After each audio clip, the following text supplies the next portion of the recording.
Baxtsiz odamning 5 ta belgisi bo'ladi. Birinchisi qalbning qattiqligi, ikkinchisi ko'zning muzlashi. Ya'ni ko'z yosh oqiza olmasligi. Nasihat eshitganda, oyat eshitganda insonda qalbi yumshab, ko'zi yoshlanadigan holatda ham ko'zini quruq turishligi.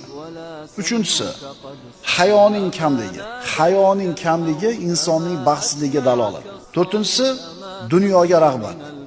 Beshinchisi orzu umidni uzunligi, ya'ni o'limni eslamasligi. Asiriy va Saqafiy aytadi, albatta hayo va uns qalb eshigini ochishadi.